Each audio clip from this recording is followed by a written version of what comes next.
کیا آپ نے کبھی سوچا ہے اگر کوئی انسان اللہ کی جنت جیسی جنت دنیا میں بنانے کا دعویٰ کرے تو اس کے ساتھ کیا ہو سکتا ہے؟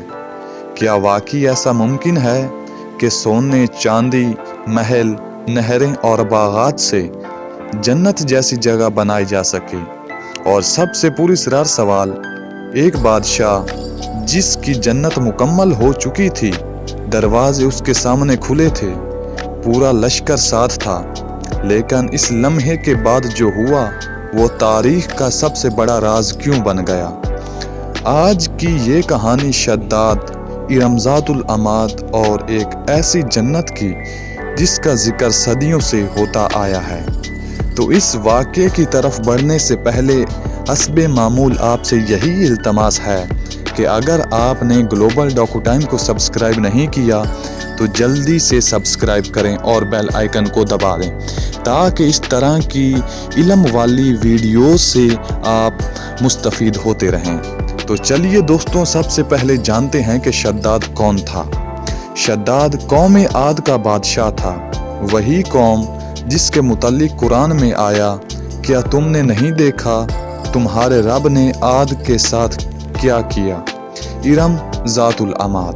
قوم عاد جسمانی طاقت میں بے مثال، اونچے ستونوں والے شہر، مضبوط محلات، ناقابل تصور دولت، اور ان سب کا بادشاہ تھا شداد۔ شداد کے پاس وہ سب کچھ تھا جو ایک انسان کو غرور میں مبتلا کر دے۔ ایک دن شداد نے جنت کا ذکر سنا، ہمیشہ رہنے والی نعمتیں، محلات، نہریں، باغات، سکون۔ شداد خاموش ہو گیا، پھر مسکرایا اور بولا، اگر جنت ایسی ہی ہے تو میں اس جیسی جنت دنیا میں بنا سکتا ہوں۔ یہ بات اس کے دربار میں موجود کسی کو ہنسی لگی، کسی کو خوف آیا، لیکن شداد سنجیدہ تھا۔ شداد نے اعلان کر دیا، سونے کے ستون تیار کرو، چاندی کی اینٹیں بناؤ، یاقوت، زمرد اور موتی لگاؤ، باغات لگاؤ، نہریں بہاؤ۔ کہا جاتا ہے سینکڑوں سال لگے، ہزاروں مزدور لگے، دنیا کا سب سے مہنگا شہر بنا۔ اس شہر کا نام رکھا گیا ارم ذات العماد۔ لوگ کہتے تھے ہم نے ایسی جگہ نہ پہلے دیکھی نہ بعد میں۔ جب شہر مکمل ہوا تو ہر طرف حیرت تھی، محلات چمکے تھے، فرش قیمتی پتھروں کے، درخت ایسے جن پر پھل خود جھکاتے، ہوا میں خوشبو، آنکھوں کو ٹھنڈک۔ لوگ کہتے تھے اگر یہ جنت نہیں تو پھر جنت کیا ہے؟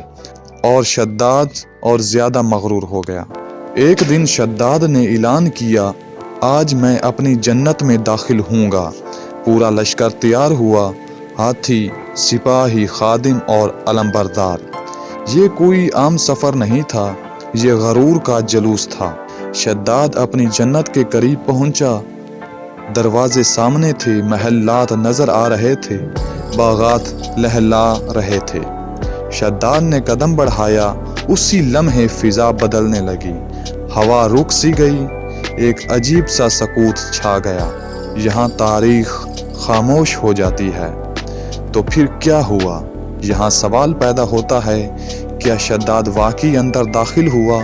کیا وہ اپنی جنت دیکھ سکا یا قدرت نے کچھ اور فیصلہ کر رکھا تھا؟ قرآن ہمیں بتاتا ہے کہ قوم عاد کو اچانک پکڑا گیا۔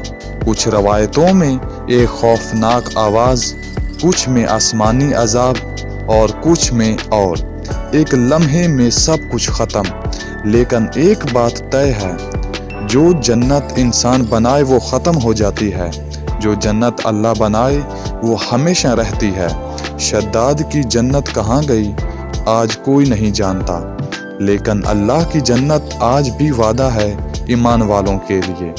سوچئے، اگر انسان حد سے بڑھ جائے تو اس کا انجام صرف اللہ جانتا ہے۔ تو معزز ناظرین، اگر ویڈیو پسند آئی ہو تو اسے لائک کریں، ایک پیارا سا کمنٹ کریں اور چینل کو سبسکرائب کر دیں۔ تو انشاءاللہ ملتے ہیں کسی اور نئی ویڈیو میں، تب تک کے لیے اللہ حافظ۔